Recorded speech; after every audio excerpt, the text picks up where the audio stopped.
Il a quitté la pharmacie pour la caméra, il a quitté Ouagadougou pour New York. Et puis un jour, il a tout ramené ici. Il est de retour avec une vision. Aujourd'hui, dans votre podcast préféré, Le Retour, je reçois un homme qui a fait un choix audacieux, un pari audacieux, celui de croire que l'audiovisuel pouvait rayonner dans le paysage burkinabé. L'homme est réalisateur, photographe, formateur, entrepreneur et tout récemment speaker TEDx. On reviendra là-dessus. Il est l'une des figures les plus marquantes de notre paysage burkinabé. Je reçois pour vous David Armel Sawadogo. Bonjour et bienvenue dans votre podcast préféré. Bonjour David. Bonjour, Bienvenue. merci beaucoup de me Tout le recevoir. plaisir est pour moi de te retrouver ici Merci beaucoup. pour un moment de partage, de confidence. Ok, ok. Alors, avant tout ça, j'ai envie de savoir qui était l'homme avant tout ça. Quel, quel genre d'enfant as-tu été? Dans quel univers tu as grandi? Euh, j'ai grandi dans un univers, j'allais dire un peu comme les enfants de mon âge, hein. Je pense que j'étais un enfant sage, Ok. pas turbulent, assez studieux à l'école. Il y a eu une période là où je pense que côté éducation, ça avait commencé à dégringoler parce que bon, je pense que j'ai perdu les parents assez tôt. Ouf, 7 ans déjà, j'avais pas déjà les deux parents et c'est chaud. c'était juste la période là où ça avait dégringolé un peu, mais à part ça, c'est tout, hein. Je pense que j'étais aussi un peu entrepreneur très tôt. Ok, Je qu'est-ce pense que que tu faisais déjà tout petit? déjà, je pense que déjà dès la cinquième ou la quatrième, je me suis déjà pris en charge côté études. Ah Ouais, ouais, ouais. parce que pas forcément par nécessité, hein, c'est juste que j'aimais vraiment pouvoir faire les choses comme je le veux. Mhm. Et je pense que dans la famille, là, on a un peu cette culture entrepreneuriale, là où même si tu vois quelqu'un qui est dans une profession un peu socialement validée, il a toujours quelque chose à faire de côté. Donc, je pense que on a fait beaucoup de choses et on a vendu des cartes téléphoniques à l'époque, des cartes qu'on vendait de recharge, à pomper de l'essence dans des stations. On a fait quoi? On a vendu même, tu vois, les câbles pour pouvoir enlever le fer et les peser. On a fait vraiment beaucoup, Ouais. beaucoup, beaucoup de petits boulots. Et je pense que j'ai fait aussi près de 7 ou 8 ans en maintenance informatique, là où j'étais vraiment autodidacte. J'ai travaillé dans un cyber. Franchement, on a fait beaucoup de choses.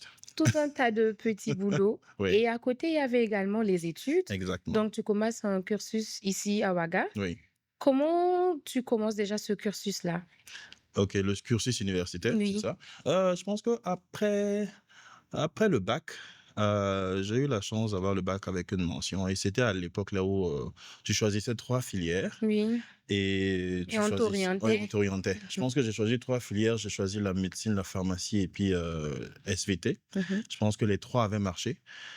Et mon choix pour la pharmacie a été un choix assez particulier parce que je travaillais déjà dans l'audiovisuel dès la terminale parce que les clips vidéo, je les ai commencés assez tôt, hein. Dès la Wow. seconde, même, je pense, seconde première au lycée. Je Ok. faisais déjà des clips.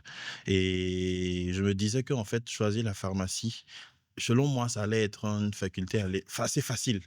Bon, pour moi, je me suis dit, la pharmacie, bon, qu'est-ce qu'ils font de plus que de vendre des médicaments? Donc, si je prends la pharmacie, à côté, je peux gérer mes gombos audiovisuels. Et comment que tu t'es trompé? Ah, je me suis gravement trompé, ça. Je me suis rendu compte que je pense comme que c'est 2 ou 3 fois plus difficile que ce que beaucoup pensent. Ok. Et je pense que c'est ça qui a fait même que dès le départ, ça n'a pas fait long feu parce que Mhm. je n'avais pratiquement pas le temps d'aller au cours comme ça. Je ratais 2, 3, 4 cours et puis j'étais vraiment à fond dans l'audiovisuel. Ok. Voilà, pour moi, choisir la pharmacie, c'était vraiment choisir le type de boulot que, bon, voilà, quand tu es petit, c'est un boulot socialement validé. Oui, bien sûr. Je, m- je, n- je me voyais pas être en train de dire que je suis réalisateur parce que, pour la petite histoire, au lycée, un jour, je vais livrer des cartes de visite à à la maman d'une amie qui les Mmh. a commandés. Elle a pris, elle était très contente et tout et tout. Elle m'a félicité, elle a dit qu'elle a fait des structures. Il n'arrivait pas à comprendre ce qu'elle voulait. Et elle me demande après, bon, moi je suis au lycée, après qu'est-ce que je compte faire? Je lui dis, bon, peut-être que j'aime m'aventurer dans le cinéma. Il dit, faut vrai boulot. Un vrai boulot, en Voilà, faut fait. pas, c'est pas des hobbies. Je dis, mais c'est un vrai boulot auquel je pense que non, non, non. Elle m'a dit, faut chercher l'argent. Ça là, c'est bien à côté, mais cherche l'argent Je et pense tout. que tous ceux qui sont dans l'audiovisuel comprennent très bien ce qui est en train de se passer là. Exactement. Donc ça fait que c'est pour cela que bien que je m'en sortais déjà assez tôt en audiovisuel, Mmh. j'ai toujours voulu, aller vers ces boulots, j'allais dire un peu socialement validés là et puis Exactement. garder l'audiovisuel à côté Mmh. et finalement ça m'a rattrapé, hein. Je pense qu'on n'échappe pas à son destin On n'échappe pas à son et destin, tu l'as dit. ouais, Et donc, comment tu fais le choix de partir et de surtout te professionnaliser encore plus, dans ce ce domaine domaine-là. qui est ta passion? Oui, je le choix de partir, je pense que j'avais eu cette opportunité-là au départ avec mon frère et compagnon Tidiane Ouedraogo, D'accord. qui est producteur de l'artiste Amzi. Je pense qu'à la base même, c'est lui-même qui a émis l'idée d'aller à l'extérieur là Mmh. et c'est lui qui a commencé ses papiers et tout et tout. Moi, je pense que je l'ai juste rejoint parce que bon, voilà, bon, On va à l'aventure. on va à l'aventure. Puis bon, c'est les États-Unis, bon, comme c'est le pays de l'oncle Sam, Voilà quoi. c'est quand même assez grand. Donc, on s'inscrit tous les deux. Mmh. Le visa marche. Mmh. Et voilà, j'y vais. C'était vraiment pour me chercher, hein.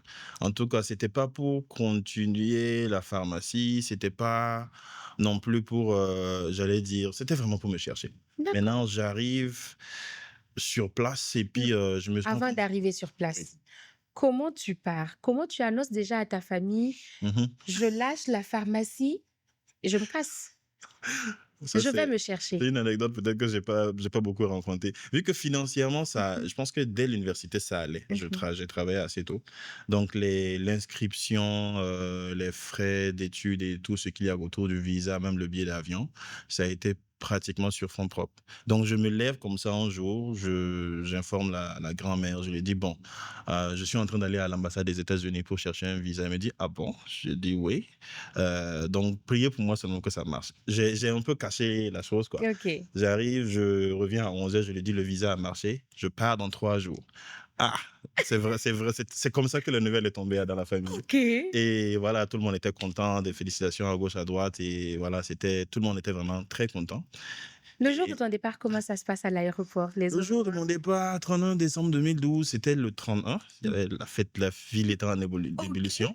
Je pense que dans l'avion, même qu'on annonce, on dit qu'il est minuit. Maintenant, on est en 2012. Je me rappelle très bien.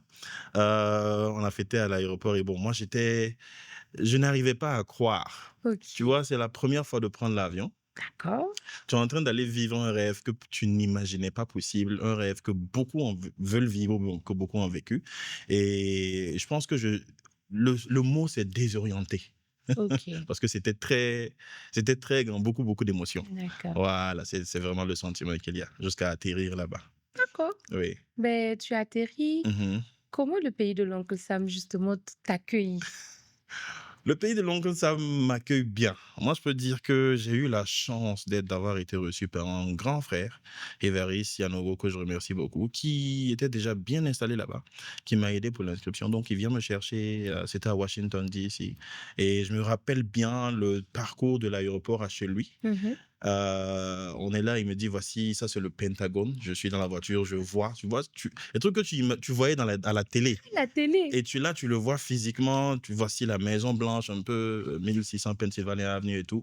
Et je pense que le mot qui était dans ma tête, c'était enfin, j'ai vu ça. Même si je meurs aujourd'hui, là, c'est pas grave. En fait, c'était beaucoup plus grand que ce que j'imaginais que je puisse vraiment avoir, en fait. Mmh. Donc, c'est vraiment like, Mmh. parfois je dors, je me réveille et puis je me demande, est-ce que je rêve pas? Est-ce que je suis vraiment Je suis vraiment aux là. États-Unis? Et Mmh. là, et voilà, c'était vraiment bien comme ça, hein. Et je pense que là-bas, c'était dans une communauté africaine très bien. Ils m'ont bien reçu, ils ont rendu les choses un peu smooth pour moi, je OK. peux dire. Et après, Washington, je suis allé dans une petite ville. J'ai étudié là-bas pendant presque 8 9 mois. Mmh. Et après, j'ai déménagé à New York pour tout le restant de mon séjour, je peux dire. D'accord, donc Ouais. après, t'être un peu formé, Mhm. il y avait pas forcément un boulot qui t'attendait là. Non. Donc comment se passe la recherche de travail là-bas? OK. La recherche de travail, je pense qu'à Washington, là où je suis descendu, j'ai pas cherché de boulot. Mmh Je mh. suis allé dans la petite ville West Virginia, Berkeley. Là-bas, assez intéressant parce que je comprends pas la langue. Je Justement, la barrière de la langue, c'était comment? C'était très compliqué. Nous, on faisait partie de ceux qui, vous voyez, quand le professeur d'anglais rentre et puis ceux qui sortent là. Ça, c'est nous. Voici les conséquences! C'est vraiment nous. Donc, j'arrive dans une petite ville et la réalité, c'est que j'arrive même, je n'avais pas pour intention même d'étudier, hein. Franchement, c'était pour me chercher. Je cherchais le dollar et puis, C'est ça. mais j'arrive, je vois une communauté de jeunes qui étudient, qui s'en sortent un peu en anglais Mmh mh. et qui sont assez organisés. Et c'est eux qui me font en fait changer d'avis en me disant non, apprends la langue, étudie, prends au moins une très bonne base et puis après tu vois ce que tu veux faire. Mmh mh. Donc c'est cette optique-là que je prends. Il m'aide à trouver un boulot dans un D'accord. McDonald's et je travaille à la cuisine parce que je travaille un peu seul. Et donc ça pose pas de problème côté langue. Et à côté, je prends des cours d'anglais en journée. OK. La petite anecdote, c'est qu'on était deux. Mmh. On n'était que deux dans la classe. Ça veut dire que moi et puis une Malienne. Et c'était un peu compliqué. Nous deux, on travaillait Mmh mh. la nuit. Ça fait qu'il y a des matins là où on est tellement fatigué, on veut pas aller au boulot. Mais le problème, c'est que si on part pas en classe, il y a pas d'élèves dans la classe. Vu qu'on n'est que deux. Ils sont que 2. Donc, ce qu'on faisait, c'est que le jour que je veux, je veux pas aller à l'école, je l'appelle et puis je lui dis, pardon, faut partir. Au moins, il va avoir quelqu'un dans la classe. Donc, c'est comme ça qu'on manageait souvent. Incroyable. Et je pense que les premiers jours, la première semaine, c'était tellement compliqué parce que les profs ne comprenaient rien du français. Nous, on ne comprenait rien de l'anglais. Donc, il y a des fois là où, pour certains concepts, on devait dessiner. Ou, non, littéralement, c'est la première semaine, c'était compliqué, hein. Waouh! Et je pense que je remercie Dieu aussi d'être tombé dans cette ville-là parce que Mmh. il y avait pas beaucoup la communauté africaine était très petite. Donc, j'étais extrêmement immergé Mmh mh. dans l'univers, j'allais dire américain. Mmh mh. Au boulot, j'étais obligé de parler anglais. À l'école, j'étais obligé de parler anglais. Et franchement, je pense qu'en moins de 4 5 mois, le niveau est allé très, très, très, Très très vite. vite. OK. J'ai mis en place un système assez intéressant. J'ai changé mon ordinateur, mon téléphone en anglais. J'écoutais tous les contenus en anglais. Je dormais même avec la radio dans les oreilles en anglais.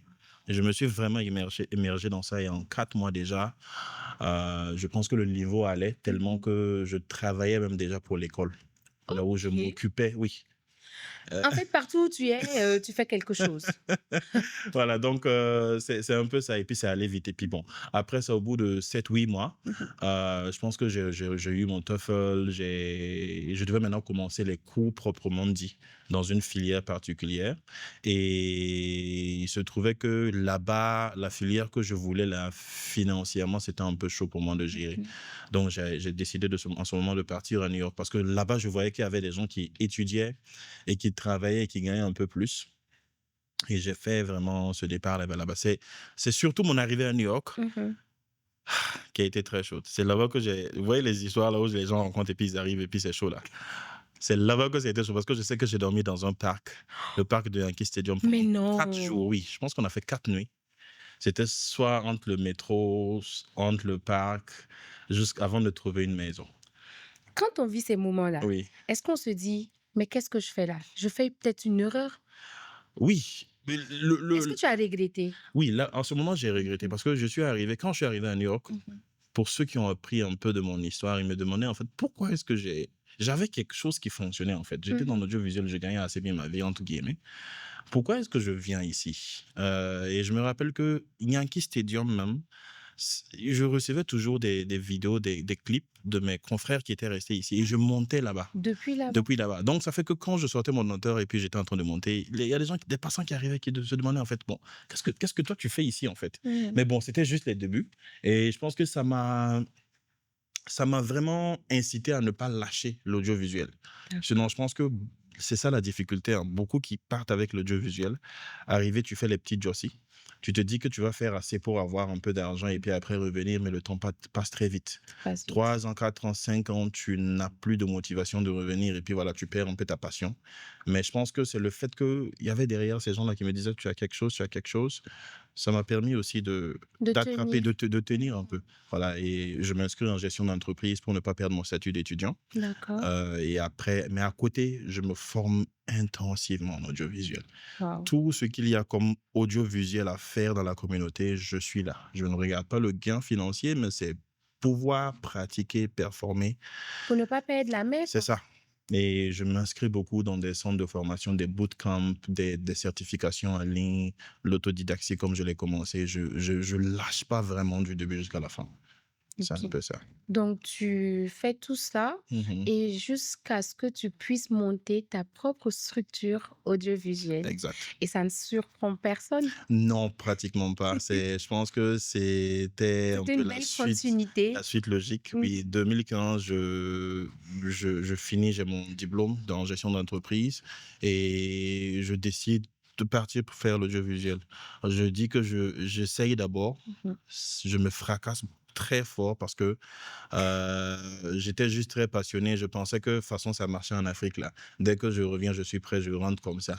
Alors que c'était pas le cas. On est C'était dans un comment? nouveau marché. Mmh. Les gens ne me connaissent pas. Mmh. J'essaie de faire des calculs. Tu as tout à prouver. J'ai tout à prouver en fait. Mmh. Donc, et surtout réapprendre un peu, comprendre Le fonctionnement? le marché en fait sur place là-bas. Et puis, être un peu entrepreneurial, j'allais dire que c'est ça un peu qui me manquait. Parce que D'accord. lorsqu'on est passionné, on est très passionné, mais on n'est pas, on est amateur au On départ. est amateur Voilà, et il donc faut une il faut structure. une structure, se professionnaliser. Exactement. Ça passe par des petits trucs. Ne pas utiliser le même numéro, par exemple, personnel Mmh. pour ton business. Avoir des comptes sur réseaux sociaux professionnels pour le business. J'allais dire quoi? Livrer à temps. Faire les choses de manière intentionnelle, avoir un système en place. Et c'est tout ça, en fait, qui permet de pouvoir faire passer ta passion amateur là, à quelque chose de professionnel. Je pense que je l'ai appris après mon échec de 6 mois là où c'était un peu chaud. Mmh. Financièrement, ça n'allait pas. J'ai failli me faire expulser Mmh. parce que je n'avais pas plus les moyens de payer la maison et tout. Mais après, je reviens, je recommence le taxi parce que c'est ce que je faisais à côté. OK. Et pendant que je fais le taxi aussi, je fais des prestations audiovisuelles. Donc, ça a continué comme ça pendant presque 12 mois. Mmh. Et je comprends maintenant pourquoi est-ce que ça n'avait pas marché la première fois. Et Et c'était quoi? Qu'est-ce qui n'avait pas j'étais très marché? amateur, j'étais pas professionnel, je me suis OK. pas préparé, c'est vraiment ça. Et Tu le c'est reconnais humblement? non, je le reconnais humblement et c'est vraiment ce que j'essaye de transmettre aujourd'hui, en fait, parce que, Mmh. je parle de l'audiovisuel, c'est vrai, mais ce point-là touche beaucoup d'autres passions, hein. Mmh. Que tu fasses, j'allais dire, que tu vendes de la nourriture à la maison, je sais pas moi, que tu vendes des habits en Peu ligne, importe peu le importe domaine, le domaine, il faut se former. faut se former, faut se C'est professionnaliser, faire ça. les choses avec intention Attention. et ne pas le faire juste parce que ça te plaît. Tu vends de la nourriture et puis tes matières premières coûtent beaucoup plus que ton prix de vente, tu perds de l'argent. Tu dirais que la passion ne suffit pas? La passion ne suffit pas, pas du tout. Voilà. Donc, en résumé, c'est un peu comme ça. Voilà. Et est-ce qu'il y a un moment où tu t'es dit: «Je veux repartir»? Oui, je pense que Dans 2 la ans structuration dans de la oui. structuration, oui, oui, je pense que dès 2016, je veux repartir parce Mmh. que grâce à un grand frère, j'ai commencé à laisser la communauté africaine et j'ai commencé à entrer un peu dans le marché américain. D'accord. Et là, bon, entre guillemets, c'est supposé être une évolution parce que tu touches à de plus grands clients, Mmh. une plus grande part de marché. Mais c'est ça qui m'a fait le déclic, en fait. Je me suis rendu compte que j'étais un parmi des milliers et des milliers d'autres créateurs audiovisuels qui se battaient pour avoir une sorte de part de marché. Et Mmh. moi, à mon échelle là-bas, l'impact que j'avais pour moi, il était extrêmement minime. Et de là-bas, quand je regardais un peu l'univers audiovisuel ici que j'ai laissé, il n'avait pas vraiment changé. Quand je dis ça, c'est quoi? Les réalisateurs de clips qui étaient à la page, c'était les mêmes avec lesquels j'avais commencé, qui étaient toujours là. Et je regardais et puis je voyais qu'il y avait toujours beaucoup à faire. Donc, en termes d'impact, même si je pouvais impacter là-bas et que j'impactais là-bas, Mmh. mon impact, selon moi, allait être beaucoup plus grand ici. C'est vraiment ça le fond, en fait, qui m'a poussé à commencer à me dire: «Bon, tu peut-être prépare cela» Mmh. et 2016-2017, je pense que j'ai commencé à préparer le retour, et là aussi, c'était intentionnel. Le type de matériel que j'achetais, je me Mmh. demandais: «Est-ce qu'il me sert ici?» C'est vrai. Est-ce qu'il me sert aussi au pays si je rentre? Absolument. Est-ce que le type de prestation dans lequel je me professionnalise, Mmh. il me sert ici? C'est vrai. Est-ce qu'il me sert au pays? Qu'est-ce qui, au pays, marche, par exemple, que je ne fais pas actuellement? Pour moi, c'était les photoshoots, je les faisais pas là-bas, mais j'avais vu que, ici, c'était vraiment quelque chose de tr en vogue, donc OK, je me forme en photoshoot, je paye du matériel performant. Ça fait que si je rentre, je peux être compétitif. C'est ce raisonnement intentionnel-là qui a été fait et puis voilà, Mmh. quand je suis rentré, je pense que ça a beaucoup aidé. Qu'est-ce qui t'a le plus manqué du Faso? Quand j'étais là-bas, Oui. la chaleur humaine. OK. Quand je dis ça, c'est quoi? Pour ceux qui sont dans des mégapoles comme New York, il y a une grande communauté africaine qui est là, c'est vrai. Mais la réalité est que tu vas avoir du temps pour discuter comme ça, s'appeler. C'est vraiment pratiquement mission impossible là-bas. Tu Pourquoi? peux- Là-bas, il y a ce qu'on a time is money. Mmh. Les gens, c'est travail, maison, dodo. Travail, maison, dodo. Travail, maison, dodo. Même si tu arrives à briser cette chaîne-là, ce cycle-là, tu es entouré de personnes qui ne vivent que ça. Donc, ça fait que tu es toujours isolé. Et comment tu vis cela? Est-ce qu'à un moment donné, tu as déprimé ou tu as vécu une solitude extrême? Oh, la solitude extrême, je pense que je l'ai vécu peut-être un an avant de venir parce que j'étais dans un questionnement profond. Je décide d'abandonner ce rêve que je n'ai jamais imaginé. Des millions de personnes rêvent d'être à ma place. Moi, je l'ai et je décide de rentrer. Est-ce que je suis pas un peu fou? Est-ce que je suis pas en train de faire une erreur? Quand je regarde les infos de loin, je vois un pays là où chaque jour, c'est des attaques. Dans des provinces, on parle de terrorisme à gauche ici, on parle de terrorisme à droite. Je me demande est-ce que je suis pas je suis pas est-ce que je suis pas un peu fou en train de rentrer et de partir de là? Donc là, ça me fait une petite je pense que j'ai vécu une petite dépression que je n'ai pas, identifiée à cette époque Mmh. et il y a le doute qui s'installe mais je pense que c'est la période aussi dès que je suis sorti de là, je pense que j'ai payé le billet d'avion plus d'1 an à l'avance. Ouais, pour être sûr que la date que je me suis donnée, que je vais rentrer là, je rentre à cette date-là, peu importe ce qu'il y a. Donc, faut retenir que même le retour se prépare. Oui, il se prépare beaucoup et énormément. Ça, et je pense que le comble, c'est que parfois tu peux avoir des éléments même qui te font douter de ta voix. Je sais que 6 mois avant de rentrer, la structure audiovisuelle que j'avais créée là-bas marchait tellement que j'avais même des assistants qui travaillaient avec moi. Et le jour qu'on a annoncé dans la communauté africaine là-bas à l'église que David rentre définitivement, j'ai reçu plus de 200 ou 300 appels de gens, like, ils comprennent pas pourquoi est-ce que tu rentres? Pourquoi tu veux lâcher tout ça? Tout, qu'est-ce qui va pas? Il y en a même qui m'ont proposé de me faire des prêts pour augmenter mon matériel, mais c'est pas mal intentionné, hein. Oui, bien sûr. L'idée, c'est que euh, quand tu veux du bien pour ton prochain et ça, c'était plus ou moins un risque comparativement à ce que j'avais là-bas. Mmh. Et c'est pas que je n'en sortais pas. Donc, et je pense que je faisais aussi un assez bon boulot pour la communauté qui m'ont vraiment permis de perfectionner mon art. C'est vraiment l'occasion pour moi de le remercier parce que vraiment cette perche tendue là m'a beaucoup, beaucoup, beaucoup aidé. Ils ont vraiment eu confiance en moi. Et c'était arrivé à un niveau là aussi, il y a une prestation audiovisuelle dans la communauté francophone à New York et que c'est pas moi. C'est que peut-être que je suis occupé. Sinon, j'étais vraiment la référence. Et ça m'a vraiment, vraiment aidé et financièrement et mentalement à me dire que voilà, j'ai quelque chose que je peux rentrer en fait et puis donner. D'accord. Donc 2019, tu décides de rentrer. Qu'est-ce qui t'attendait là? Est-ce qu'il y a un boulot qui t'attendait? Comment tu retrouves ton pays? Est-ce que ça avait changé? 2019, je peux dire que je rentre avec un bouée de sauvetage. Je D'accord. rentre, je prends un billet d'avion aller-retour. Le retour était prévu. Je suis rentré en septembre. Le retour était prévu pour février au plus tard. Mais je prépare du matériel qui est dans un conteneur. Je viens avec une partie du matériel et puis dès que je donne le feu, le conteneur allait venir en fait. Mais dès que j'arrive, les premiers instants, je gagne 2-3 marchés quand même assez importants. Ton premier marché, c'était comment? Est-ce que Heu, c'était par recommandation? oui, c'était Parce qu'il connaissait le David qui était là avant son Oui, départ? c'était par recommandation. J'ai eu la chance d'avoir un prestataire qui exécutait un marché pour une grande structure de la place, mais qui n'était pas réglo. Il donnait des dates auxquelles il devait livrer des éléments, il n'y arrivait pas, il ratait les rendez-vous. Et moi, je suis venu dans une discussion comme ça, on me dit: «Ah tiens, tu es rentré, c'est vrai, tu faisais l'audiovisuel?» Je dis: «Oui». «Tu as ramené du matériel?» Je dis: «Oui, j'ai un petit matériel dans mon sac actuellement» et on me demande: «Est-ce que je peux faire la prestation?» Je dis: «Oui». Donc on y va. Je l'exécute parfaitement, très bien, avec une qualité bien, dans des délais. Bon, la personne a senti vraiment qu'il y a un changement. Et de là, il me donne un autre marché et ainsi de suite. Et c'était quand même de gros sous. Et ce que je reçois me rassure. Je dis, ah, ok, c'est possible d'avoir ça ici. Ok, donc ça veut dire qu'il y a quelque chose qui est assez intéressant. Il y a Et quelque chose. la deuxième des choses aussi qui me rassure, c'est que septembre 2019, si vous vous rappelez, 2-3 mois après, le Covid explose. Le Covid explose, Bien sûr. les frontières sont fermées.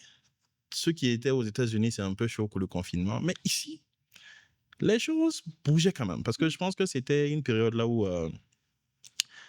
il y avait aussi beaucoup d'opportunités ici. Il y avait pas mal de structures qui avaient besoin qu'on fasse des capsules pour sensibiliser. Je pense que c'est vraiment sur ça qu'on a capitalisé. Donc ce qui pouvait être un problème, Est devenu une opportunité pour nous. très bien. Et je pense que ça a multiplié. Et puis voilà, dès que ça s'est arrivé, je me suis dit, bon, voilà, c'est Je bon. reste. Je reste en même temps. Et depuis, voilà, on est là et on est content. Est-ce que ça en valait vraiment la peine? Oui, ça en valait la peine Tu étais aujourd'hui. content de retrouver ton faso? Oui, j'étais content de retrouver mon faso. C'est quand même chez toi. Et au départ, là, peut-être, j'étais un peu dépaysé. Presque 10 ans dehors, il y a des repères que tu n'as plus. Et ta mentalité est différente. C'est Tu, quoi tu, la grosse différence? tu as l'impression que les choses sont très lentes ici. OK. Extrêmement lentes. Tu comprends pas pourquoi. Bon, il dit, il va faire deux, trois. Tu comprends pas. Tu as l'impression que les gens ne travaillent. C'est une impression, en C'est fait. une impression. Et bon, la réalité aussi, c'est que tu t'ajustes un peu. J'allais dire, c'est l'ajustement qui a été un peu complexe pour moi. Mais la chose est que tu prends un peu des deux côtés. Tu prends un peu ta force, ta pression que tu reçois des États-Unis, et puis tu viens et tu l'allies en fait aux mentalités, aux réalités que les gens vivent. Et tu comprends quelque chose. Autant de problèmes qu'il y a ici à régler, autant d'opportunités. Et l'Afrique, c'est pour cela que l'Afrique, c'est le futur. Et pour la petite anecdote, je me rappelle quand je faisais les livraisons de pizza à New York, j'ai livré une pizza à un Italien et puis on a discuté un peu. Et après, le gars me demande en fait, qu'est-ce que nous on fait ici, nous les Africains? J'ai dit, comment ça? Qu'en fait, en Afrique, c'est là-bas que les autres choses se font.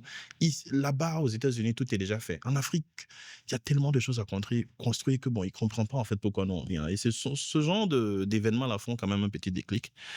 Et depuis que je suis là, franchement, je peux dire qu'on chôme pas. On booste, et puis voilà. On fait notre petit bonhomme de chemin. Destiny Prod, Oui. comment cela se met en place? Destiny, structure assez intéressante avec mon frère Tidiane. Je suis arrivé à la période là où il essayait de lancer l'artiste Amzi. C'était les débuts, hein. Je pense que l'album Insurrection, c'était 2019. Donc, j'arrive et puis on doit lancer un clip. Le titre Bienvenue à Ouaga. OK. Ils avaient déjà commencé à clipper quelques vidéos de l'album. Et le Bienvenue à Ouaga, c'était mon coup de cœur. Je lui disais, laisse-moi quand je rentre et puis je fais ça. Donc, on fait le clip, ça marche, ça lance beaucoup de choses. Et après, on fait aussi Waloke de Hamzi. Je pense que l'un de ses titres les plus phares. Et au départ, si vous vous rappelez, je signais les clips Destiny Prod parce que c'était juste la production. Mais je me rends compte que en plus des artistes de la production, Hamzi et puis Toxa, j'ai la capacité de faire de clips pour d'autres personnes qui ne sont pas dans la production. Donc, on crée Destiny Pictures OK. pour faire comprendre aux gens que voilà, c'est une structure, une entité un peu à part dont je suis le responsable.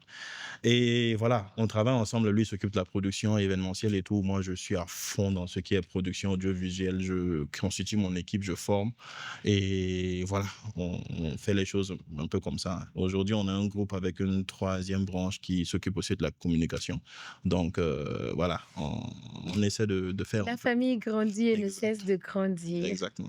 Tu parles très souvent de professionnaliser l'écosystème audiovisuel. C'est quoi le plus gros obstacle pour le Burkina Faso dans ce domaine-là? Le plus gros obstacle pour la professionnalisation de l'audiovisuel, c'est que la plupart des acteurs de l'audiovisuel l'ont appris sur le tas. Il y a des centres de formation en audiovisuel, mais la plupart du temps, c'est axé cinéma. Quand vous allez voir dans le fond, c'est axé cinéma.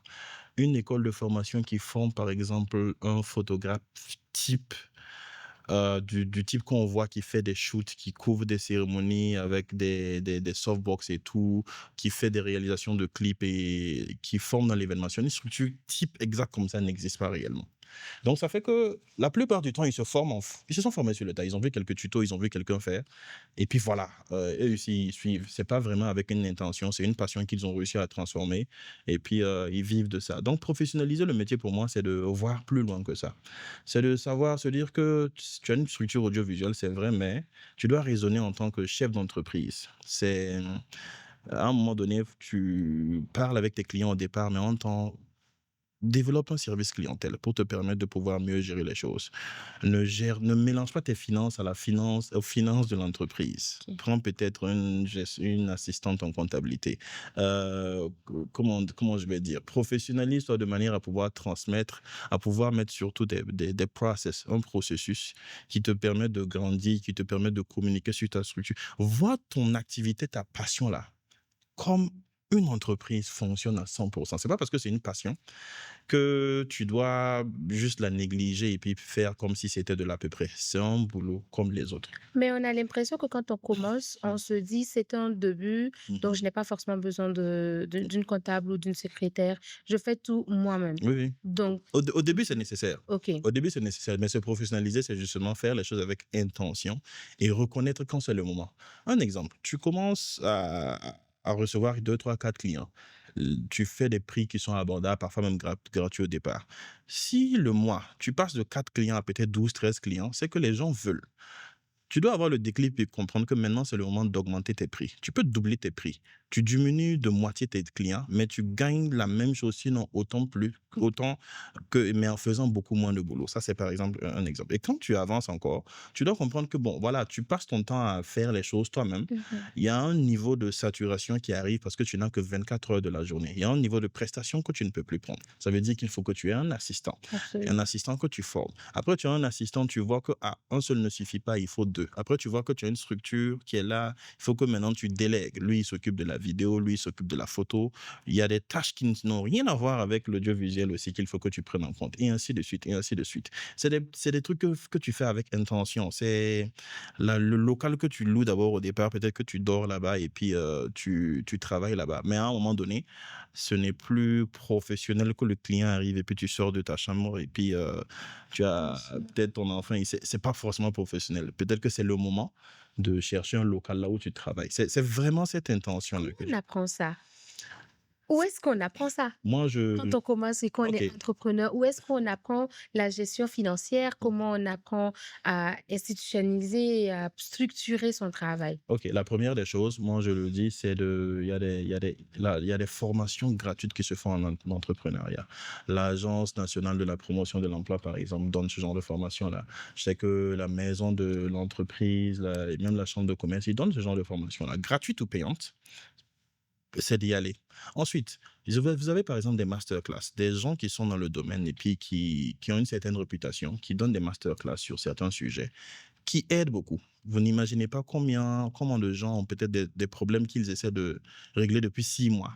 Et s'asseoir, discuter avec quelqu'un dans un masterclass débloque en même temps la chose. OK. L'autre option aussi, c'est de chercher un mentor. Moi, je le dis très, très souvent. Un mentor, idéalement dans le même domaine que toi, parce il est passé peut-être par là. C'est Mais clair. si tu es le pionnier de l'activité que tu veux faire, peut-être que tu ne vas pas avoir un mentor du même domaine que toi. Mmh. Tu peux avoir un mentor qui est dans une autre filière, mais qui est assez entrepreneurial et qui peut te guider. Et moi, même jusqu'à présent, je l'ai, hein. J'ai des grands frères vers qui je dis, bon, je pense que je suis arrivé à un plateau dans ce que je fais.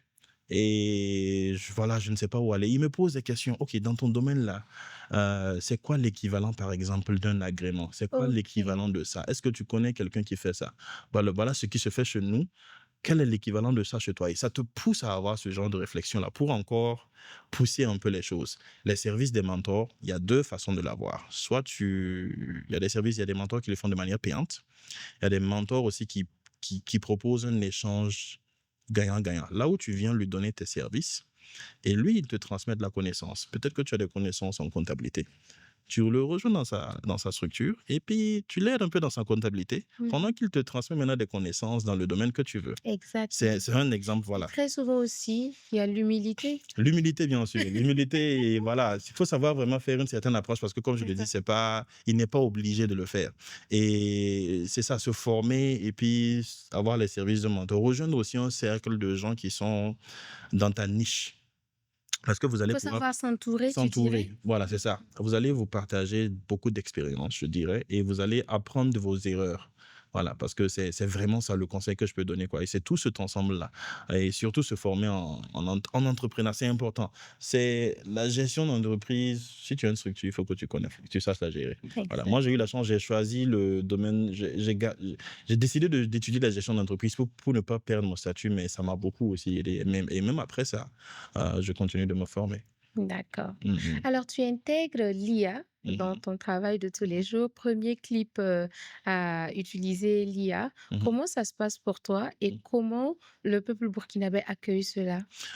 J'intègre l'IA de manière optimale maintenant. Et déjà, j'ai fait un clip pour l'artiste Blême, D'accord. 100% IA à l'époque. Et Mhm. je pense que c'était un projet sur lequel on travaillait depuis près de 5 6 mois. Il n'était pas encore terminé et parfait, mais c'était déjà, l'idée c'était de le lancer et dire que c'est possible. Et voilà ce qu'il y a. Peut-être regarder et puis essayer de faire mieux. Le message m'avait passé, je pense que 2 3 semaines après, un jeune qui m'a envoyé la même vidéo de Blême là, qu'il a aussi générée à sa manière, qui était vraiment très bien. Et j'ai dit, ah, ça c'est intéressant. Et j'ai même travaillé avec lui même sur d'autres projets. Ça, c'est de manière, j'allais dire, visuelle.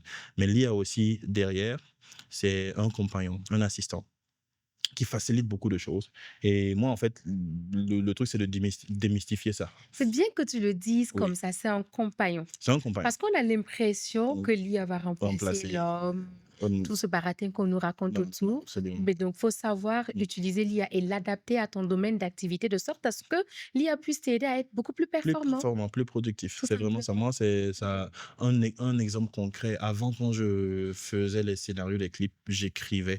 Parfois, il y a des scènes qui sont tellement difficiles à décrire parce que j'ai la vision dans ma tête, mais Dans je la ne sais pas tête, comment la représenter à toute l'équipe. à toute l'équipe ou bien Mhm, même à la production de l'artiste. Mais de nos jours, c'est simple. Je génère maintenant l'image et dès que j'envoie à l'équipe ou à la maison de production, littéralement, ils ont ma vision exacte, ce que j'avais en tête là. Ils ont ça en Et photo, en toi, ça te image. facilite, ça te permet de gagner en temps, en Exactement, énergie. en énergie, en exécution. Et j'ai vu vraiment ce que ça donne. Donc, c'est un élément parmi tant d'autres, hein, là où l'IA. Aujourd'hui, tu dirais que l'audiovisuel peut véritablement compter sur l'IA et est-ce que les artistes ont à craindre de l'IA? Parce qu'aujourd'hui, on a peur que certains sons soient générés.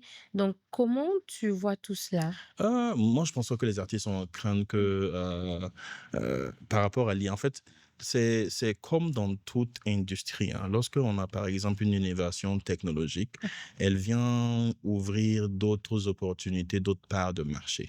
Les artistes peuvent utiliser l'IA comme des compagnons, comme des assistants, mais la réalité est que l'être humain va toujours vouloir ce qui est authentique. Je dis ça et je vous donne par exemple regardez par exemple dans votre feed internet.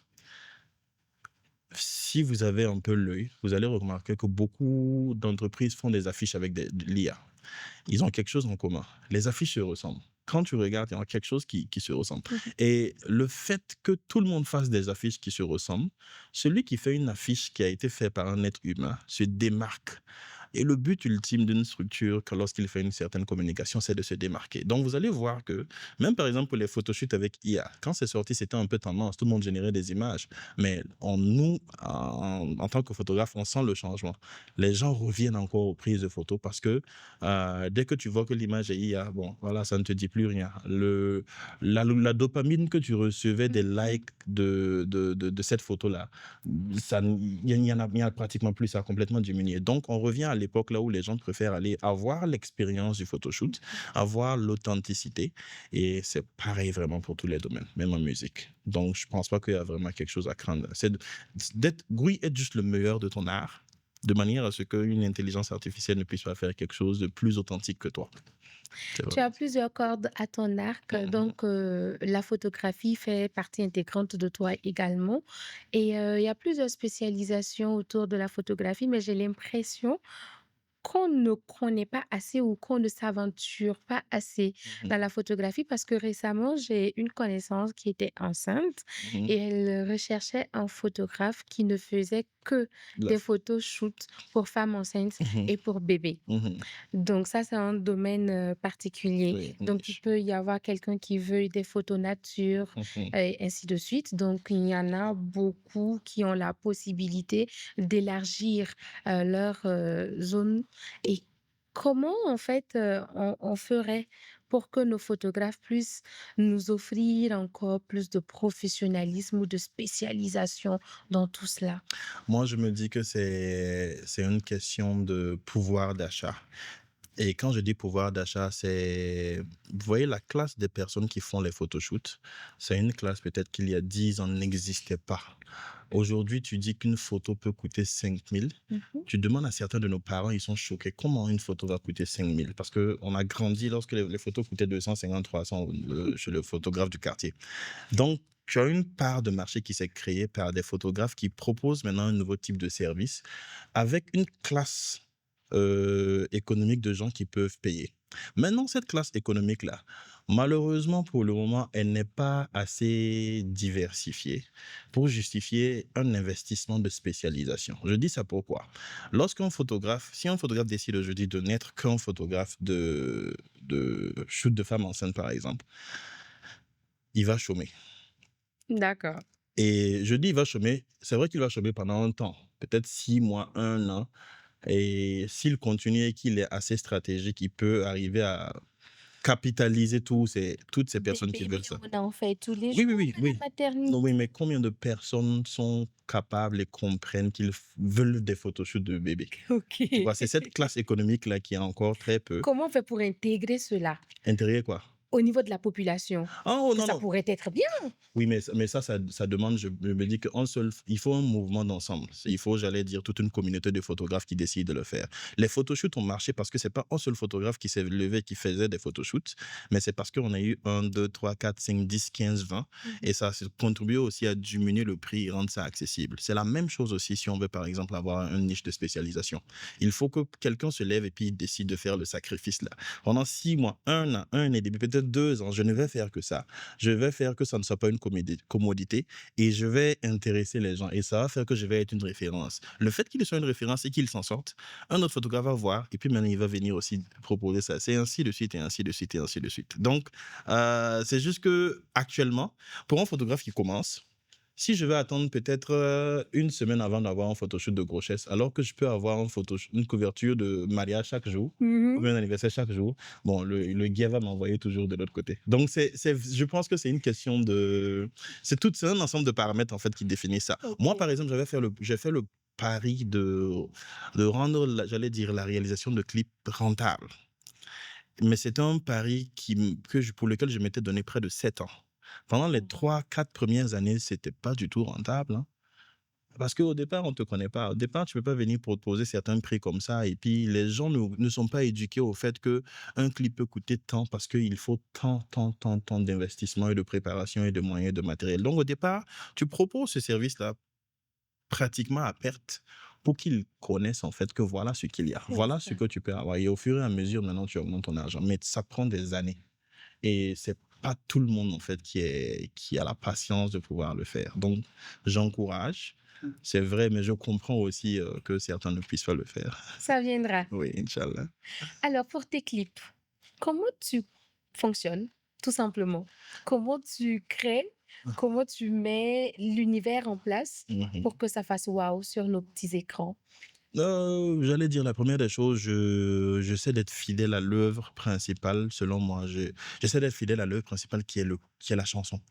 Je l'écoute, Je dis en fait que nous, on n'est que des gens qui essayons d'imager ce qui est chanté et de transmettre le message le plus fidèlement possible avec une émotion.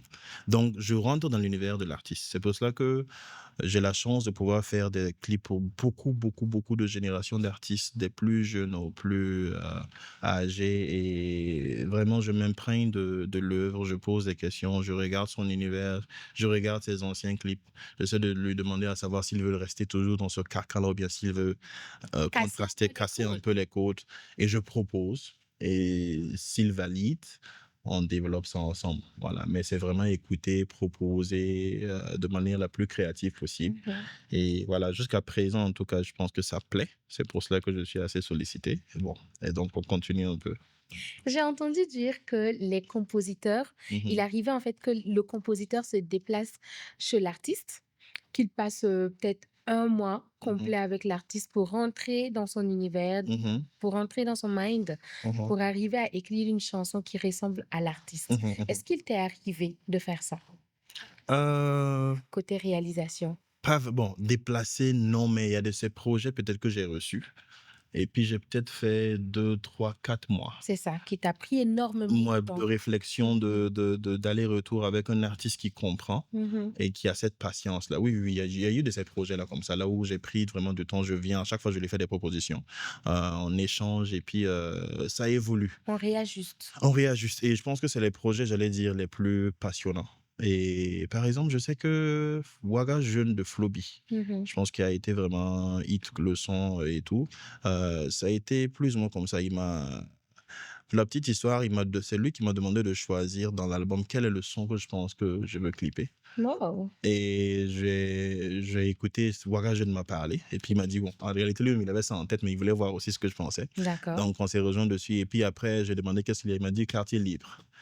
Quartier libre à 100%. Donc, et il m'a vraiment laissé le temps d'aller avec toutes les idées, le concept que j'avais derrière. Ça a pris beaucoup de préparation. Si vous regardez, il y avait entre 15 et 20 personnes connues, il y avait beaucoup d'artistes, Mhm. il y avait le concept du défilé, fallait les contacter un à un, fallait être sûr que le jour là ils sont disponibles, fallait qu'ils comprennent le dress code, fallait qu'ils comprennent le principe derrière, tout ce qu'il y avait autour. Mais je pense que merci à lui, il a compris la vision. Et voilà, le son a été un hit. La vidéo aussi, je pense que ça a plu aux gens. Et puis En tout voilà. cas, c'était un très beau clip. Merci. Tu dirais que tu es quel genre de manager au quotidien? Est-ce que tu es difficile? Est-ce que tu es tout le temps sur le dos de tes collaborateurs? Euh, Moi, je pense que je suis un manager, je vais dire difficile. Quand je dis difficile, c'est quoi? Je mets une pression. Mes éléments savent Tu ça. exigeant. Je suis extrêmement exigeant. Je leur dis souvent, que ce soit les filles et les garçons qui sont là, moi, je dis, je forme des hommes avec grand H. Je vais vous mettre une telle grande pression sur moi que dehors va vous sembler très facile. C'est clair. Et je pense que tout ce qui passe sur moi, vraiment cette expérience-là, vous apprenez d'un point de vue technique, c'est vrai, mais vous apprenez l'humain. Vous apprenez à gérer le client. Vous apprenez à gérer vos émotions même quand vous êtes en colère. Vous apprenez à pouvoir avoir de la répartie, toujours revenir et pouvoir gérer même s'il y a un problème. Et voilà, je pense que quand ils sont en formation, je sais qu'il y a beaucoup de statuts visés qu'ils font sur moi. Je suis sûr. Mais dès qu'ils finissent, bon, et tous ils reviennent me dire que vraiment, bon, ils comprennent pourquoi cette décision a été prise. Et je lui ai dit que la rigueur que je m'impose, je vous l'impose aussi parce que je veux pas que vous soyez que bon. Je veux que vous soyez excellent. Excellent. Je tiens à ce que vous soyez des élites, quoi. Et former pour moi, c'est une passion aussi. Donc, voilà, on pousse un peu. L'aventure TEDx, OK. qui vient tout juste de se terminer, de s'achever. Comment tu as été contacté? Comment tu prépares tout cela et comment tu as vécu l'expérience? J'ai vécu l'expérience TEDx d'une manière assez intéressante. Donc, on regarde des TEDx, j'allais dire en ligne, quand Mhm. on cherche certains sujets, mais je n'avais jamais imaginé la quantité de travail qu'il y avait derrière. Je n'avais absolument jamais. Pour moi, c'est comme dans mes panels, là, j'arrive et puis je parle, et puis c'est tout. Mais je pense que j'ai été recommandé par le comité. Et il y a eu plusieurs entretiens et on a essayé de développer l'idée. Je pense qu'on a travaillé dessus pendant près de presque 2 à 3 mois. Chaque semaine, il y avait 2 ou 3 répétitions et à chaque fois tu vas, tu viens, tu développes ton idée, tu viens. Tu as un comité de gens qui sont là, experts, qui te disent: «Pars, retravaille, reviens» et quand tu pars, on casse ton idée, tu pars, tu reviens. Mais au départ, tu as l'impression on te bombarde. Mais après, j'ai vu que c'est bien parce que ça nous a permis à nous tous de creuser et puis d'aller au fond pour pouvoir vraiment tirer l'essence de l'idée qu'on veut, savoir comment la présenter. Et puis, il y a beaucoup d'aspects, pouvoir être éloquent. Il y a beaucoup de choses que j'ai appris de là-bas. La façon même, la gestuelle quand on présente, comment engager le public, comment faire en sorte que l'idée soit mémorable et être sûr que les gens retiennent quelque chose. Et c'était une expérience très intéressante. Qu'est-ce que tu as le plus véhiculé durant tout ton pitch? L'idée était simple, hein, comment monétiser sa passion. Je pense que c'est ce par quoi, Tout simplement. voilà, c'est ça. C'est ce dont on a parlé depuis qu'on a commencé. C'est vraiment ça mon sacerdoce. Parce qu'on peut être passionné. Vouloir vivre de ce métier-là, maintenant, c'est une autre chose. Parce que si tu n'arrives pas à vivre de ta passion, tu abandonnes, hein, tu repars très vite dans les Absolument. métiers que tu n'aimes pas. Donc, c'est de dire que tu peux vivre de ta passion. Il faut juste être stratégique et puis prendre ça comme un vrai métier. Il y Voilà. a pas longtemps, je produisais une émission sur justement comment vivre de sa passion. Mhm, Ou enfin, c'était un choix. mhm. Est-ce qu'il faut choisir la passion ou est-ce qu'il faut choisir la stabilité financière? Et je me rappelle que les invités sur place disaient qu'il fallait s'assurer que la passion soit passionnée de vous également. Parce que oui, on peut aimer quelque chose, mais malheureusement, ça ne fonctionne pas pour vous. Vous n'arrivez pas à monétiser cette passion-là. Exactement. Donc, à un moment donné, est-ce qu'on choisit l'un et on laisse l'autre ou est-ce qu'on trouve le moyen de se créer de l'argent ailleurs Mhm. et de pouvoir gérer cette passion-là Oui, aussi, oui, oui. financer la passion en question? Exactement. Et je pense que mon parcours, je l'ai dit. Lorsque, par Mhm. exemple, je repars faire le taxi Mhm. aux États-Unis, et à côté, je fais toujours l'audiovisuel. Je fais le taxi pour Tu pouvoir. savais où tu voulais Oui, oui, aller. exactement. Je fais le Mhm. taxi pour payer le matériel et puis financer ma passion. Et je le fais de Magnifique. manière intentionnelle et stratégique. Donc, c'est vraiment ça. Quand je suis arrivé au départ, je sais que comme je l'ai dit, les clips vidéo n'étaient pas rentables pendant très longtemps. Mais comment je fonctionne?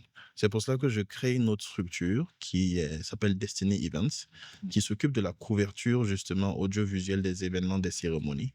Ça me permet, parce que là, l'accès et puis la rentabilité est beaucoup plus directe, j'allais dire. Mhm. Et ça permet de fonctionner, de pouvoir gérer les factures et de financer cette passion de réalisation de clips là et de continuer. Donc tout ça, ça fait partie de la stratégie. Faut être stratégique tout Voilà. simplement. Si tu rencontrais le David de 2012, Mhm. qu'est-ce que tu lui dirais aujourd'hui? Hmm. Tu lui aurais dit de partir ou pas? Oh, je lui aurais Est-ce dit de qu'il partir. aurait dû rester? Non, non, non, il aurait dû partir parce que l'aventure, il y a beaucoup de choses qu'on apprend. Quand je suis rentré, je me disais si on pouvait prendre tous les jeunes burkinabés, les amener aux États-Unis pendant 5 ans, ou bien pas aux États-Unis, à À l'aventure l'aventure. pendant 5 ans et les ramener. Vous allez voir qu'on allait aller 10 fois plus vite. Parce que, et c'est valable pour vraiment tous ceux qui vont dans peu importe le pays. Quand tu arrives à l'aventure, tu es obligé de te surpasser. Tu te découvres en fait certaines Qu'est-ce que tu as le aptitudes. plus appris sur toi?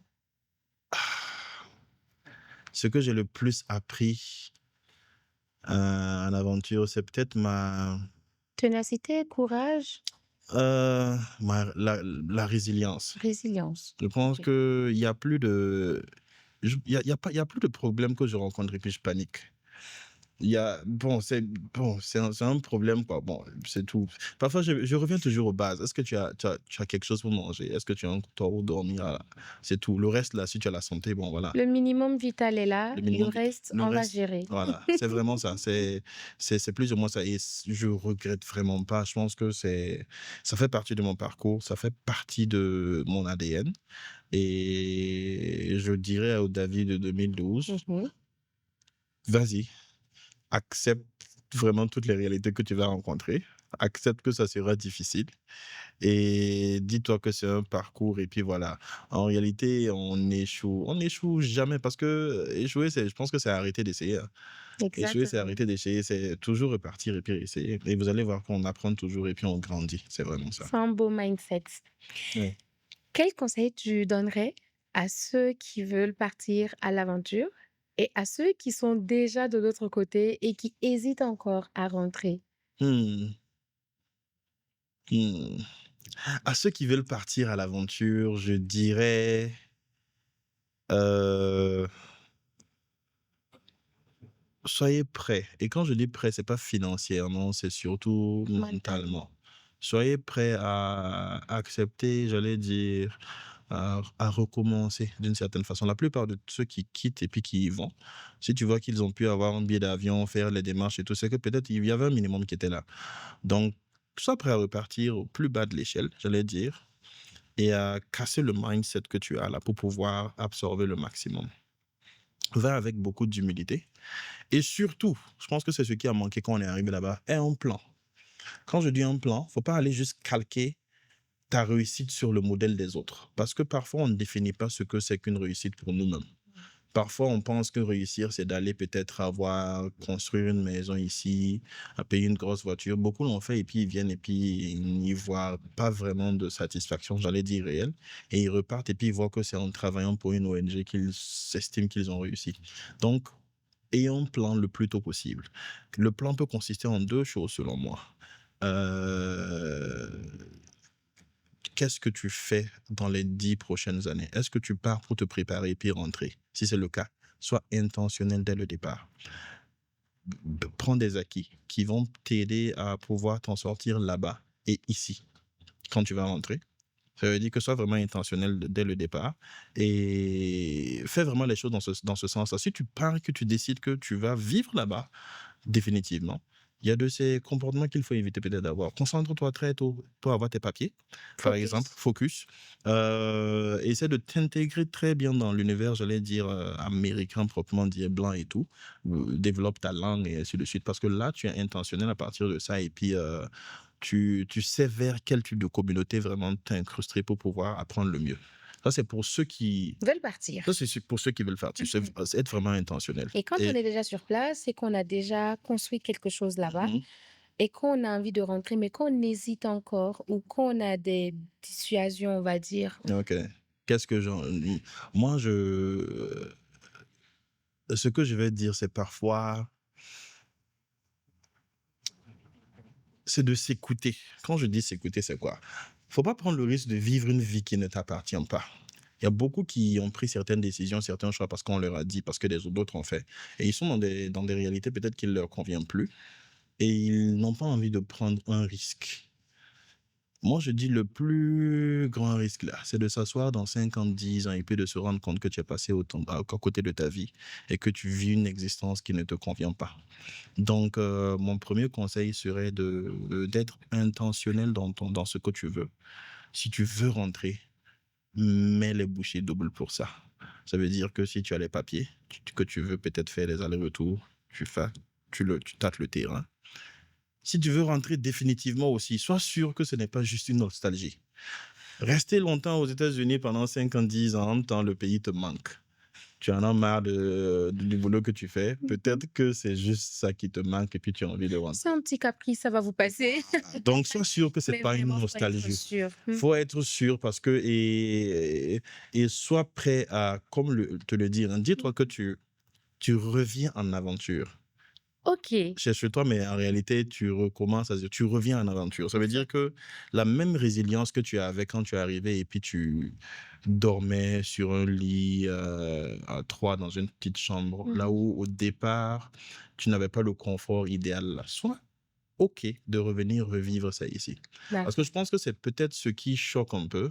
Quand Mhm. tu reviens et puis tu essaies de maintenir certains niveaux de vie, c'est difficile d'investir dans peut-être ce dans quoi tu es. Et l'autre chose aussi que je dis beaucoup, lorsque tu rencontres des problèmes et puis des challenges, faut pas t'empresser de courir et puis de partir. Parce que c'est un perpétuel recommencement. Je vois beaucoup, certains de mes amis qui le font. Ils viennent, il ouvre sa structure, on entend le cash flow manque. Il dit, OK, il n'y a pas de souci. Je vais repartir, faire 6 mois et puis repartir. Non, non, non, en fait, reste. Trouve la solution là C'est ici. ça. Sinon, si tu reviens encore, il faut que tu te réadaptes et tu ne vas faire que recommencer. Je pense que c'est cette obligation qu'on s'est donnée là, en fait, qui, moi, peut-être m'a permis de débloquer, en fait, dans mon domaine, ce qu'il fallait faire. Parce que le truc, c'est que quand tu rentres, tu as un plus. Tu as une base d'ici. Tu as la langue, Exactement. tu as connu le pays, et tu as aussi un acquis financier, émotionnel, technique, en termes de skills, de capacité et tout. Donc, tu as un avantage. Accepte juste recommencer au bas de l'échelle. Dès que tu rencontres un problème, il ne faut pas te relever, courir, repartir. Reste, trouve la solution et approche-toi aussi de ceux qui sont peut-être déjà là sur place. Parce qu'il y a des réalités qu'on ne dit pas. Moi, il y a quelque chose que je vais dire aujourd'hui, il y a une dépression du retour. OK. Oui, là où tu reviens dans ton pays et puis tu comprends pas pourquoi tu te sens plus chez toi. Tu comprends pas qu'on ne te comprenne pas. Il y a des réalités sociales qui sont là, qu'on veut plus ou moins t'imposer, que tu ne comprends pas. En fait, tu es perdu. Il y a des choses que tu n'acceptes plus, mais qu'on dit, voilà, c'est comme ça, c'est normal. Et parce que tu veux t'intégrer, tu essaies d'aller. Et parfois, ça bug et puis ça tilt. Donc, il y a un moment donné où beaucoup s'isolent, mais il faut juste savoir que c'est normal, en fait. Et t'approcher de gens qui sont déjà passés par là Exactement. peut aider. Pour déjà savoir que tu n'es pas le seul à vivre ça, tu n'es pas le seul qui a vécu ça, et que c'est une étape, et qu'il faut accepter d'être peut-être vu comme la brebis noire sociale, dans le sens où tu es différent, tu es en train de préparer quelque chose que tu vois à long terme, Mmh. et socialement, on va pas accepter ça. Voilà. Jusqu'aujourd'hui, quelle est ta plus belle réalisation selon toi? Réalisation en termes Dans de... tous les sens, réalisation clip, réalisation de vie. Réalisation clip, est-ce que tu accepterais Hmm. de nous dire que tu as une préférence sur un clip en particulier qui t'a exigé beaucoup de toi? Hmm. Je Hmm. sais que c'est une grande question. Ouais, c'est une grande question. Depuis le début, c'était tout chill, c'était trop facile, comme un petit piège pour la Ok. fin. Je pense que peut-être que je vais remonter plus, mais le plus proche, c'était le clip Chabatia de Privat. D'accord. Je pense que c'était l'une des premières fois là où j'avais... Tu vois, lorsque tu es un civil et tu as en face de toi 300, 400 militaires, FDS, et la hiérarchie les mobilise pour ton projet, et puis on te dit, en fait, ce sont tes hommes pour la journée.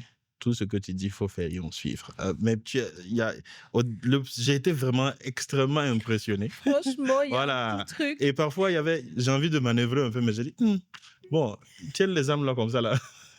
Au fond de moi, il y avait une certaine panique, et c'était la première fois que je devais diriger, j'allais dire, Mmh. un si grand plateau de personnes de cette envergure là. Et je dis, c'est un coup de cœur aussi parce que le clip est allé tellement loin. Mmh. Je pense que je ne sais pas ce qui s'est passé avec le Congo. Tchabati a marché bizarrement au Congo. Oui, Ah mais je oui? pense que C'est vrai qu'on a tous vu que le clip a marché. le marché est plus de 10 millions Sur TikTok, les ouais, challenges à n'en point finir de de tous les partout. pays. Exactement. Mais je pense que j'ai reçu plus de 70% de mes abonnés TikTok viennent du Congo. À OK. cause de ça. Vraiment, c'est le Bon à Lingala. savoir. Je ne sais pas ce que c'est le Lingala. Donc, j'ai vu que vraiment, là, c'est allé loin. OK. Et ça, vraiment, et je dis que ça, c'était le premier. Après, il y a eu le collectif 5G, là, où on est parti à Bobo. Il y avait près de 700 militaires. Mais C'était très beau. c'était très beau, oui. Et là, au moins, j'avais déjà fait l'expérience de Tchabatia. Donc, voilà, c'était un peu beaucoup plus relax. Et voilà, aujourd'hui, c'était vraiment un défi et puis un challenge qui était assez grand. C'est le plus récent. Sentiment de fierté quand Oui, un clip marche autant? oui, et surtout, c'est pour nos FDS, c'est pour nos forces de l'ordre. C'est grâce à eux on est là aujourd'hui. Et dans les coulisses aussi, vous voyez, à ces moments-là où on ne tourne pas et puis tu t'assois, tu causes avec les hommes, j'ai reçu vraiment des témoignages assez qui m'ont vraiment touché. J'ai senti le sacrifice et le sacerdoce en fait que ces hommes-là font pour le pays. Et moi particulièrement, c'est vraiment un coup de cœur, hein. Tout ce qui est clip FDS, tout ce que je peux faire vraiment, je pense que je dis ça souvent avec mes élèves. Je dis qu'à Destiny, on est des VDP culturels. Nous, Vérité on va aussi culturelle, au front c'est comme ça. eux. On essaie de s'immerger. Tout ce qu'on peut faire pour galvaniser les troupes et vraiment lutter contre ce mal-là qui est le terrorisme, vraiment, C'est c'est- vrai qu'il y a quelque chose qu'on n'a pas forcément abordé, c'est, quand on fait le choix du retour, j'ai comme l'impression que c'est un acte d'amour au final, parce qu'on aime son pays, on aime sa patrie et tu l'as dit plusieurs fois, je regardais de loin et je savais que je pouvais apporter quelque quelque chose chose. à ce domaine-là et Oui, pour moi, c'est complètement un acte d'amour en fait. yeah, On se dit que j'ai envie de faire briller mon faso dans exact. ce domaine-là parce que c'est ma contribution, c'est ma part. Exactement, Donc exactement. Et oui. quand tu arrives et puis tu le fais, Mmh. je peux dire que c'est intéressant et ça, je reprends en même temps à ta deuxième question. Mmh mh. Ma plus grande réalisation personnelle, c'est aujourd'hui de voir quelqu'un que j'ai formé, qui a sa structure, qui a aussi ses assistants et qui aussi permet de grandir ce petit impact-là. Je peux Mmh. dire c'est intéressant. La dernière fois, j'étais en train de faire un groupe là où j'ai essayé de réunir tous ceux qui sont passés par la structure que j'ai formée, qui sont partis. Et quand j'ai fait on valait presque 57 personnes. Et quand tu vois que 57 personnes sont parties, eux aussi, ils ont leur structure, C'est eux énorme. aussi, ils vont avoir des assistants. C'est vraiment ma Tu plus grande contribues également dans la création sur- d'emplois. exactement, Mmh. d'emploi et puis surtout à, j'allais dire, faire prendre au sérieux ce domaine-là. Voilà, Absolument, c'est on en a vraiment ça. tellement besoin. Voilà, c'est vraiment l'une de mes, je peux dire que c'est vraiment l'une de mes plus grandes réalisations et fiertés. Et voilà, on espère que ça va continuer. Et on n'arrête pas. Je pense que je me spécialise dans la formation OK, et je suis vraiment en train de mettre un système de formation des formateurs, histoire OK. que vraiment élargir la chose au domaine, quoi. Que ça s'arrête pas qu'à nous. C'est magnifique. Tu disais tantôt que vous êtes les VDP de la culture. Il y en a qui s'hasardent à dire qu'on ne comprenait pas pourquoi il fallait investir, pourquoi le gouvernement devait investir dans la culture, parce que le vrai combat, c'est sur le terrain, de l'autre côté. Mais je pense que les gens n'ont pas forcément conscience de l'impact et de l'apport que nous avons, non seulement sur les troupes, Mhm. mais également sur la La population. population. Il faut adoucir les mœurs. Exactement. Et je pense que le Faut gouvernement faire l'a, rêver la voilà, le gouvernement l'a population. compris, hein, parce que Mmh. la facilité avec laquelle l'administration, la hiérarchie nous permet, nous donne les moyens Mmh. de pouvoir faire ces œuvres-là. Franchement, c'est à féliciter et à louer parce que franchement, ils les ont pas sur les moyens. Et s'ils accompagnent tant l'œuvre culturelle, c'est parce qu'ils savent en fait l'impact que ça a sur le moral des troupes, Mmh. sur le moral de la population, pour pouvoir continuer de tenir, pour pouvoir être résilient. Et franchement, je le dis toujours, hein, quand on finit un projet avec des FDS, je dis merci toujours à la hiérarchie, de toujours comprendre, de toujours accompagner, de toujours... Parfois, ils ne comprennent pas la vision créative au départ, mais Mmh. ils permettent de faire. Et voilà, quand le public aussi aime, alors on estime aussi qu'on a gagné à quelque part. C'est magnifique et Mm. c'est une belle fierté pour tout un chacun. En tout cas, moi, j'aimerais te remercier pour ce moment de partage Mhm. et ce moment de cœur à cœur parce que tu t'es complètement ouvert, tu nous as ouvert un pan de ton histoire Mhm. et on te remercie véritablement pour cela. Est-ce que tu as un mot de fin pour tous ceux qui nous suivent, à tous Mm. ces jeunes qui nous regardent? Mon mot de fin, c'est pour ces jeunes qui nous regardent et puis j'allais dire pour tout le monde, hein, Pour tout le monde. je l'ai dit déjà, mais je vais le répéter, que chacun définisse sa version du succès. D'accord. Faut que ton succès ne soit pas calqué sur ce que tu penses que tu devrais faire Mmh. ou sur une version de toi qu'un parent a dans sa tête ou Exactement. bien que la société a de toi. Apprendre à se connaître, apprendre à savoir vraiment c'est quoi le succès pour toi, qu'est-ce qui te rend heureux et travailler à vraiment y arriver.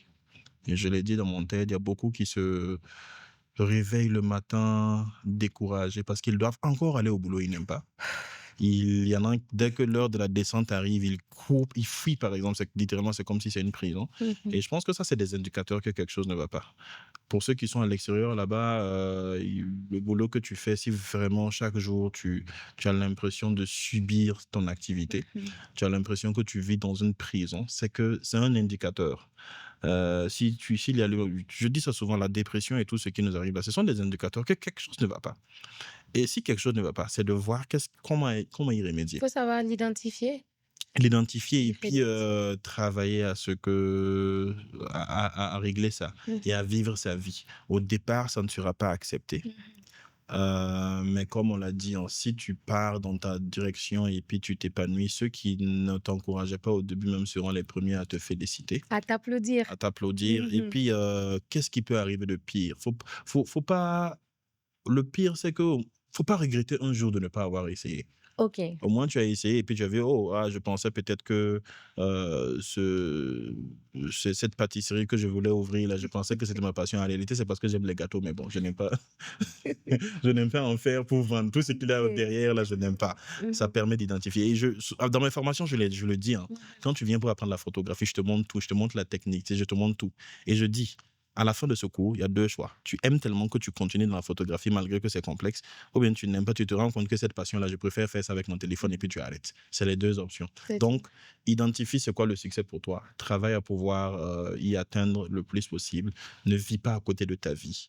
Si tu penses que rentrer en Afrique, c'est là que tu vas exceller, que c'est bien, vas-y, donne-toi les moyens. Vas-y. Donne-toi les moyens. Si tu penses aussi que rentrer en Afrique, tu ne peux pas parce que voilà, tu es dépaysé, que c'est là-bas, concentre-toi.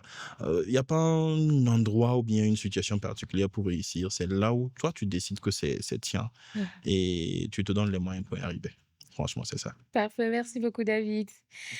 Ben, chers tous, tout le plaisir a été pour nous de recevoir aujourd'hui cet entrepreneur audiovisuel très, très passionné qui est un VDP culturel, je le précise. Et en tout cas, j'espère que depuis chez vous, vous allez également aimer nous suivre. Et je vous invite à liker, à commenter et à partager. Et on se dit à très bientôt pour un nouveau numéro de votre podcast préféré, Le Retour. Au revoir.